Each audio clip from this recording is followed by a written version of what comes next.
अभी इस वीडियो के अंतर्गत हम लोग साइकोलॉजी का वायरल प्रश्नों को सॉल्व करेंगे। जी हाँ, बिल्कुल, मतलब ये सभी क्वेश्चन सोशल मीडिया पर काफी ज्यादा वायरल हो रहा है, बहुत सारे स्टूडेंट ने इनको शेयर किया है। तो आप परीक्षा हॉल में बैठने से पहले ये सभी क्वेश्चन को सॉल्व कर लेंगे, ये सभी क्वेश्चन को देख लेंगे, क्योंकि 100% चांस है कि यहाँ से आपको सेम टू सेम प्रश्न देखने के लिए मिलेंगे। जब आप परीक्षा हॉल में इन करेंगे, आपके सामने प्रश्न पत्र जारी किया जाएगा। तो टाइम बहुत कम है, कुछ ही घंटा बचा हुआ है, अपने दोस्तों में प्लीज एक बार जम करके शेयर कर देंगे। तो चलिए स्टार्ट करते हैं। सभी क्वेश्चन को याद रखना, कोई भी क्वेश्चन को मिस्टेक नहीं करना है, सभी क्वेश्चन को याद रखेंगे। देखिए, सबसे फर्स्ट क्वेश्चन पूछा गया कि अपराधी व्यवहार के जैविक कारक हैं। तो अपराधी व्यवहार के जो जैविक कारक होते हैं वह XYY क्रोमोसोम्स का होना, ये होता है जैविक कारक, यानी ऑप्शन आपका सी बिल्कुल करेक्ट हो जाएंगे। क्वेश्चन पूछा गया कि एगोरा दुर्भीति किसे कहते हैं। तो एगोरा दुर्भीति जो कहा जाता है वो भीड़ भाड़ वाले जगहों में जाने से डर, ये इसको क्या बोलते हैं, एगोराफोबिया बोलते हैं। एगोराफोबिया यानी भीड़ भाड़ वाले जगह में जाने से डर लगता है, तो उसको बोलते हैं एगोराफोबिया, यानी ऑप्शन आपका बी बिल्कुल राइट आंसर हो जाएंगे थर्ड नंबर क्वेश्चन का। अब देखिए नेक्स्ट क्वेश्चन पूछा गया कि LSD यानी LSD निम्नलिखित में किस वर्ग की औषधि है। तो ये जो औषधि हो जाएंगे, ये हो जाएंगे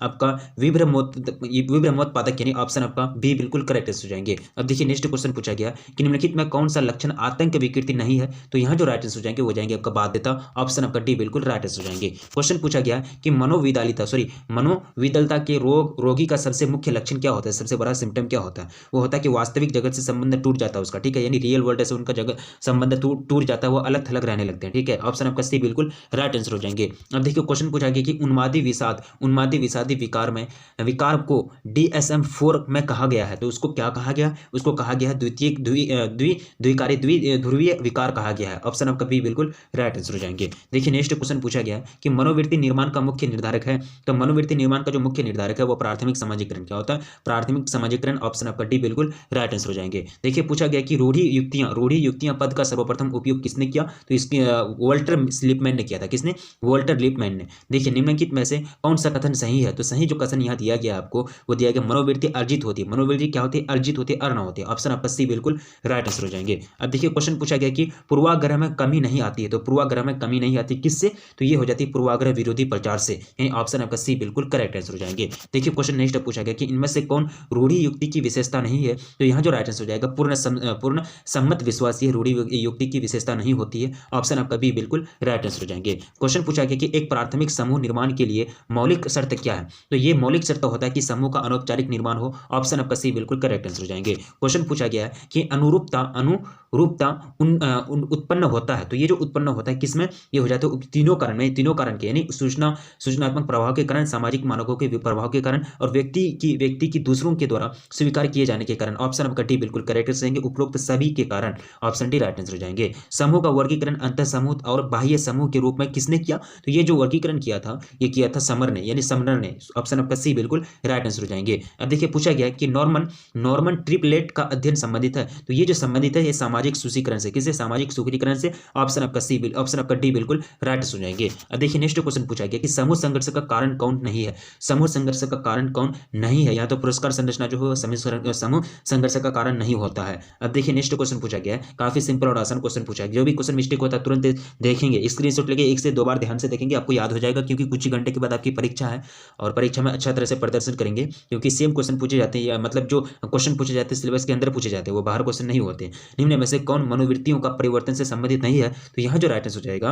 वो हो जाएगा आपका प्रतिष्ठा सुझाव, यानी ऑप्शन आपका बी बिल्कुल करेक्ट आंसर हो जाएंगे। अब देखिए नेक्स्ट क्वेश्चन पूछा गया कि निम्न में से कौन प्रतिबल का स्रोत नहीं है, स्ट्रेस तनाव जिसको बोलते हैं, ठीक है, प्रतिबल। तो यहाँ जो राइट आंसर हो जाएगा वो जाएगा सामाजिक प्रतिबल, यानी ऑप्शन आपका बी बिल्कुल करेक्ट आंसर हो जाएंगे। पूछा गया कि बुद्धि विषय पर शोध कार्य करने वाले पहले मनोवैज्ञानिक कौन थे। तो बीने साहब, अल्फ्रेड बीने, यानी ऑप्शन आपका डी बिल्कुल राइट आंसर हो जाएंगे। उन्होंने 1905 में अपना परीक्षण दिया था ना, याद है आपको। पूछा गया काफी सिंपल क्वेश्चन है 21 में कि व्यक्ति विभिन्नता का तात्पर्य क्या होता है, यानी इंडिविजुअल डिफरेंस जो होती है इसका क्या मतलब होता है। इसका मतलब होता है कि एक तरह से व्यक्तियों के व्यवहार, यानी व्यवहार पैटर्न में विभिन्नता, व्यक्तियों की विशेषताओं में अंतर से, बिल्कुल, यानी ऑप्शन आपका सी बिल्कुल करेक्ट हो जाएंगे 21 नंबर क्वेश्चन का। 22 में पूछा गया है कि बुद्धि एक सार्वभौम क्षमता है। ये बात किसने कही थी, बुद्धि एक सार्वभौम यानी ग्लोबल कैपेसिटी है, intelligence is a global capacity, ये बात जो कही थी ये किसने कही थी, ये कहते आपके वैक्सलर ने, यानी ऑप्शन आपका बी बिल्कुल राइट आंसर हो जाएंगे। नेक्स्ट देखिए पूछा गया कि स्पीयरमैन के अनुसार बुद्धि में कितने तत्व होते हैं। तो टोटल एलिमेंट्स तत्व जो पाए जाते हैं दो,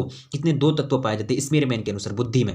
किसने बुद्धि का त्रिस्तरीय सिद्धांत प्रतिपादित किया? तो ये किया था स्टर्नबर्ग ने। किसने? स्टर्नबर्ग ने। ऑप्शन आपका ए बिल्कुल राइट आंसर हो जाएंगे। पूछा गया कि सर्वप्रथम बुद्धि परीक्षण की शुरुआत किसने की थी? तो ये की थी अल्फ्रेड बिने साहब ने। ऑप्शन आपका सी बिल्कुल राइट आंसर हो जाएंगे। पूछा गया कि इनमें से कौन शाब्दिक परीक्षण नहीं है? तो यहाँ जो शाब्दिक परीक्षण नहीं दिया गया आपको, बिने परीक्षण जो है शाब्दिक परीक्षण है, सॉरी बिने परीक्षण शाब्दिक परीक्षण है। पास एलोंग और बॉल डिजाइन परीक्षण जो शाब्दिक परीक्षण नहीं है। ए और बी दोनों आपका राइट आंसर हो जाएंगे। सी ऑप्शन आपका सी बिल्कुल करेक्ट आंसर हो जाएंगे। पूछा गया नेक्स्ट क्वेश्चन की आगमनात्मक तर्कन को सुनिश्चित किसने बुद्धि का एक कारक माना है? ठीक है, कारक माना है। तो यहाँ जो राइट आंसर हो जाएगा थर्स्टन ने। किसने? थर्स्टन ने। नेक्स्ट क्वेश्चन देखिए, जिन व्यक्तियों की बुद्धि लगती 90 से 100 के बीच होती है उनको क्या बोलते हैं? तो उनको रेंज में रखा जाता है सामान्य, जनरल बोला जाता है। किसको? जनरल बोला जाता है। ठीक है, बुद्धि के पास मॉडल को किसने प्रस्तावित किया? ये मैंने आप लोगों को पढ़ाया है तीसरा चैप्टर में, यानी व्यक्तिगत आपको मनोवैज्ञानिक गुणों में विभिन्नता, तीसरा चैप्टर का नाम है आपका। ठीक है, तो यहाँ बिने साहब ने, यानी बिने साहब, अल्फ्रेड बिने साहब ने प्रस्तावित किया। अब देखिए क्वेश्चन पूछा गया कि बिने तथा साइमन ने बुद्धि मापने के लिए सर्वप्रथम परीक्षण बनाया 1905 में। 1905 में सबसे पहले परीक्षण बनाया था। ऑप्शन आपका बी बिल्कुल करेक्ट आंसर हो जाएंगे। देखिए आपको पूछा गया कि किसने कहा जन्म कर्म व्यक्तित्व का निर्धारक है? तो यहाँ जो राइट आंसर हो जाएंगे हो जाएंगे एडलर। ऑप्शन आपका डी बिल्कुल करेक्ट आंसर हो जाएंगे 31 नंबर क्वेश्चन का। नेक्स्ट क्वेश्चन की ओर ध्यान दीजिए। पूछा गया कि टीएटी व्यक्तित्व मापन किस प्रकार का परीक्षण है? तो ये परीक्षण हो जाएंगे परछेपी परीक्षण। कौन सा परीक्षण? परछेपी परीक्षण। ऑप्शन आपका डी बिल्कुल करेक्ट आंसर हो जाएंगे। देखिए पूछा गया कि तनाव उत्पन्न करने वाले कारक को कहते हैं क्या बोलते हैं? प्रतिबलक स्ट्रेसर बोलते हैं। क्या बोलते हैं? स्ट्रेस प्रोड्यूस करने वाले जो फैक्टर होते हैं उसको स्ट्रेसर बोलते हैं। ऑप्शन आपका बी बिल्कुल करेक्ट आंसर हो जाएंगे। अब देखिए प्रसिद्ध मनोवैज्ञानिक हस शैली संबंधित है, हस शैली संबंधित है, किससे संबंधित है? तो ये जो संबंधित है तनाव के अध्ययन क्षेत्र से। ऑप्शन आपका बी बिल्कुल करेक्ट हो जाएंगे 34 नंबर क्वेश्चन का। अब देखिए क्वेश्चन नंबर 35, जब नकारात्मक घटनाओं से प्रतिबल की उत्पत्ति होती है तो उसे क्या कहा जाता है? तो इसको कहा जाता है डिस्ट्रेस कहते हैं। क्या बोलते हैं इसको? डिस्ट्रेस बोलते हैं। ठीक है, अब देखिए क्वेश्चन पूछा गया कि प्राथमिक मूल्यांकन को, प्राथमिक यानी प्राइमरी अप्रेजल जो होती है इसके संपर्क को किसने सबसे पहले प्रतिपादित किया था? ये किया था लेजारस ने। किसने? लेजारस ने। ऑप्शन आपका डी बिल्कुल राइट आंसर हो जाएंगे। देखिए क्वेश्चन पूछा गया कि किसके अनुसार अप्रबंधित कार्य तनाव उत्पन्न करता है? यानी अनमैनेज्ड जो वर्क होता है किसके अनुसार, यानी उल्टा पुल्टा काम जो होता है वो दैनिक जीवन में, डेली लाइफ में, वो अनमैनेज्ड वर्क यानी अप्रबंधित, यानी सही ढंग से क्रम के अनुसार नहीं सजाया हुआ कार्य जो होता है वो मन में एक तरह से तनाव उत्पन्न कर देता है, स्ट्रेस बना देता है। ठीक है, ये किसके अनुसार है? ये राइस के अनुसार। किसके अनुसार? राइस के अनुसार। देखिए क्वेश्चन पूछा गया कि निम्नलिखित में कौन प्रतिबल का एक स्रोत नहीं है? यहाँ जो प्रतिबल का स्रोत नहीं हो जाएंगे ना 38 का जो बिल्कुल करेक्ट, पारिवारिक सहयोग। पारिवारिक सहयोग मिलेगा तो प्रतिबल कैसे होगा? वहाँ स्ट्रेस नहीं होगा ना, यानी ऑप्शन आपका ए बिल्कुल करेक्ट आंसर हो जाएंगे। स्ट्रेस शब्द की उत्पत्ति जो हुई कौन सी भाषा से हुई थी? ये भाषा कौन सी भाषा? लैटिन भाषा से। Stress, stressor, stressor. अब देखिए क्वेश्चन पूछा गया कि निम्नलिखित में कौन मनोवैज्ञानिक प्रतिबल नहीं है? तो यहाँ जो आंतरिक दबाव, यानी ऑप्शन आपका सी बिल्कुल करेक्ट आंसर हो जाएंगे। अब देखिए निम्नलिखित में किसने प्रतिबल एवं स्वास्थ्य के संबंध पर बल दिया है? ठीक है, तो ये दिया है शैली साहब ने। किसने? शैली साहब ने। ऑप्शन आपका डी बिल्कुल राइट आंसर हो जाएंगे। प्रतिबल के विपरीत अवस्था है तो प्रतिबल की जो एंटी सिचुएशन होती है उसको कहते हैं शिथिलीकरण। क्या बोलते हैं? शिथिलीकरण। ऑप्शन आपका ए बिल्कुल राइट आंसर हो जाएंगे 42 नंबर क्वेश्चन का।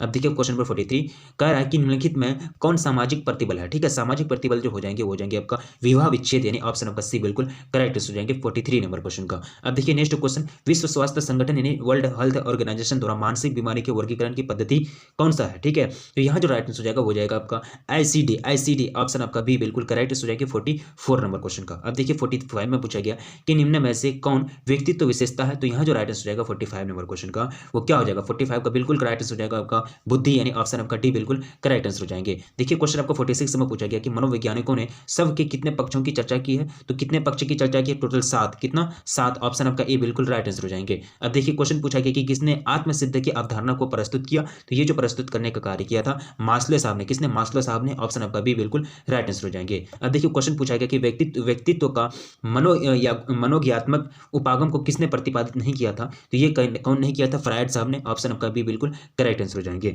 अब देखिए क्वेश्चन पूछा गया कि कथानक आत्मबोध परीक्षण निर्माता कौन है? तो इसके जो निर्माता है वो कौन है? मरे और मार्गन, यानी ऑप्शन आपका सी बिल्कुल करेक्ट आंसर हो जाएंगे। अब देखिए नेक्स्ट क्वेश्चन पूछा गया कि व्यक्तित्व की दो प्रकारों अर्थात अंतर्मुखी और बाह्यमुखी का वर्णन सर्वप्रथम किसने किया था? तो ये किया था युंग साहब ने। किसने? युंग साहब ने। अब देखिए नेक्स्ट क्वेश्चन आपका स्क्रीन पर, साक्षात्कार का उद्देश्य क्या होता है? अवलोकन के अवसर को प्रदान करना, फिर आमने सामने के संपर्क से सूचना प्राप्त करना, परिकल्पनाओं का स्रोत बनाना। बिल्कुल इनमें से सभी, ऑल ऑफ दिस आपका राइट आंसर हो जाएंगे। 51 नंबर क्वेश्चन है, सॉरी 51 का जो बिल्कुल करेक्ट आंसर हो जाएगा आमने सामने के संपर्क से सूचना इन्फॉर्मेशन प्राप्त करना, रिसीव करना। ये होता है इंटरव्यू का मेन एम, यानी मेन पर्पस होता है इंटरव्यू यानी साक्षात्कार का। ऑप्शन आपका बी बिल्कुल राइट आंसर हो जाएंगे। अब देखिए क्वेश्चन पूछा गया कि कैटल के अनुसार व्यक्तित्व के कितने शील गुण प्रमुख हैं? तो कैटल के अनुसार व्यक्तित्व के टोटल कितने शील गुण प्रमुख है? टोटल 16। कितना? 16। ऑप्शन आपका डी बिल्कुल राइट आंसर हो जाएंगे 52 नंबर क्वेश्चन का। पूछा गया कि व्यक्ति के अचेतन प्रक्रियाओं को बाहर लाने की विधि को क्या कहते हैं? इसको जो कहा जाता है प्रक्षेपण विधि। क्या बोलते हैं इसको? प्रक्षेपण विधि। ऑप्शन आपका बी बिल्कुल करेक्ट आंसर हो जाएंगे। अब देखिए नेक्स्ट क्वेश्चन पूछा गया कि निम्नलिखित में कौन व्यक्तित्व निर्माण के जैविक निर्धारक नहीं है? तो यहाँ जो राइट आंसर हो जाएगा हो जाएगा परिवार यानी फैमिली। अब देखिए नेक्स्ट क्वेश्चन पूछा गया कि व्यक्तित्व का नैतिक शाखा माना गया है, किसको माना गया है? तो ये चीज जो माना गया है ये माना गया प्राण को। किसको? प्राण को। ठीक है। व्यक्ति यानी वाक्य पूर्व परीक्षण किस प्रकार का, किस तरह का परीक्षण है? यानी वाक्य पूर्ति परीक्षण जो है ये किस प्रकार का मतलब परीक्षण है, किस प्रकार का ऑब्जर्वेशन है? तो ये जो हो जाएंगे परिक्षेपी परीक्षण। क्या? परिक्षेपीय परीक्षण। ऑप्शन आपका डी बिल्कुल राइट आंसर हो जाएंगे 56 नंबर क्वेश्चन का। अब देखिए क्वेश्चन नंबर 57 में पूछा गया कि मनोवृत्ति परिवर्तन प्रक्रिया में संज्ञानात्मक विसंवादिता विकसित किया, ये किसने किया? ये जो विकसित किया था लियोन और फिस्टिंगर ने। किसने? लियोन और फिस्टिंगर ने। ऑप्शन आपका सी बिल्कुल राइट आंसर हो जाएंगे। अब देखिए नेक्स्ट क्वेश्चन पूछा गया कि औपचारिक समूह का उदाहरण है, तो औपचारिक समूह का जो उदाहरण हो जाएंगे लोक उपक्रम। क्या हो जाएंगे? लोक उपक्रम यानी फॉर्मल ग्रुप, यानी ऑप्शन आपका ए बिल्कुल करेक्ट आंसर हो जाएंगे। अब देखिए पूछा गया कि मनोवृत्ति पूर्वाग्रहों से किस दृष्टिकोण से भिन्न है? तो किस दृष्टिकोण से, किस नजरिए से, या आवेष्टन की दृष्टि से, यानी ऑप्शन आपका सी बिल्कुल करेक्ट आंसर हो जाएंगे। अब देखिए पूर्वाग्रह एक प्रकार है, तो ये जो एक प्रकार होता है ये किसका? मनोवृत्ति का। किसका? मनोवृत्ति का एक प्रकार होता है। मनोवृत्ति के संज्ञानात्मक संघटक से क्या तात्पर्य है, क्या मतलब होता है? तो मनोवृत्ति की जो संज्ञानात्मक आपका कुछ ना 60 नंबर पूर्वाग्रह एक प्रकार है, तो किसका प्रकार हो जाएंगे? ये मनोवृत्ति का प्रकार हो जाएंगे। ठीक है। आप देखिए 61 नंबर क्वेश्चन कि मनोवृत्ति के संज्ञानात्मक संघटक से तात्पर्य क्या होता है? किसका तात्पर्य होता है? विश्वास और प्रत्यक्षण से, यानी विश्वास और प्रत्यक्षण से होता है। ऑप्शन आपका ए बिल्कुल करेक्ट आंसर हो जाएंगे। 62 में पूछा गया कि हाइडर के अनुसार मनोवृत्ति परिवर्तन किस परिस्थिति में तेजी से होता है? किस इस परिस्थिति में, किस हालत में तेजी से फास्ट से होता है? ये होता है असंतुलन की अवस्था में। असंतुलन की अवस्था में। ऑप्शन आपका बी बिल्कुल करेक्ट हो जाएंगे 62 नंबर क्वेश्चन का। अब देखिए क्वेश्चन नंबर 63 में पूछा गया कि परिवार एक एग्जांपल है, किसका एग्जांपल है? प्राथमिक समूह का, प्राइमरी ग्रुप का। ऑप्शन आपका सी बिल्कुल करेक्ट हो जाएंगे 63 नंबर क्वेश्चन का। पूछा गया कि व्यक्ति किस कारण समूह से जुड़ता है? बिल्कुल यानी आत्मसम्मान, पद या पदवी, सुरक्षा, बिल्कुल तीनों के कारण से। ऑप्शन आपका डी बिल्कुल राइट हो जाएंगे 64 नंबर क्वेश्चन का। अब देखिए पूछा गया कि निम्नलिखित में से किसका समूह निर्माण में योगदान नहीं होता है? तो समूह निर्माण में किसका योगदान नहीं होता? आत्मसम्मान का, सेल्फ रिस्पेक्ट का। सेल्फ मतलब जो मतलब असम्मान होता है, अनर होता है। ठीक है। यानी ऑप्शन आपका डी बिल्कुल राइट आंसर हो जाएंगे। पूछा गया कि सामाजिक प्रभाव का कौन एक प्रक्रिया नहीं है? तो यहाँ जो करेक्ट आंसर हो जाएंगे वो हो जाएंगे आपका सामाजिक सरमावेन, यानी सरमावनवेन, यानी ऑप्शन आपका सी बिल्कुल करेक्ट आंसर हो जाएंगे। देखिए हिंदी अच्छी तरह से लिखी हुई है, आप लोग ध्यान से पढ़ेंगे। ठीक है। अब देखिए क्वेश्चन पूछा गया है कि निम्नलिखित में कौन मानसिक विकृति है? तो मानसिक विकृति का जो एग्जाम्पल हो जाएंगे द्विध्रुव, यानी द्विध्रुवीय विकार, यानी ऑप्शन आपका बी बिल्कुल करेक्ट आंसर हो जाएंगे। अब देखिए नेक्स्ट क्वेश्चन पूछा गया कि डिमेंशिया प्रोकोक्स का दूसरा नाम है, तो क्या हो जाएंगे? दूसरा नाम इसका वो हो जाएंगे मनोविदालिता, यानी ऑप्शन आपका भी बिल्कुल राइट आंसर हो जाएंगे। देखिए क्वेश्चन पूछा गया कि जिस बच्चे की बुद्धि लब्धि 33 से 39 होती है, 33 से 39 तक होती है, तो किस श्रेणी में उसको रखा जाता है? इसको रखा जाता है साधारण मानसिक दुर्बलता में। किसमें? साधारण मानसिक दुर्बलता में। ऑप्शन आपका बी बिल्कुल करेक्ट आंसर हो जाएंगे। देखिए क्वेश्चन आपको पूछा गया कि स्टैनफोर्ड बी ने स्केल का मापन, स्केल का प्रथम संशोधन किस वर्ष हुआ था? तो ये जो कार्य हुआ था 1916 में। किसमें? 1916 में। ऑप्शन आपका ए बिल्कुल राइट आंसर हो जाएंगे।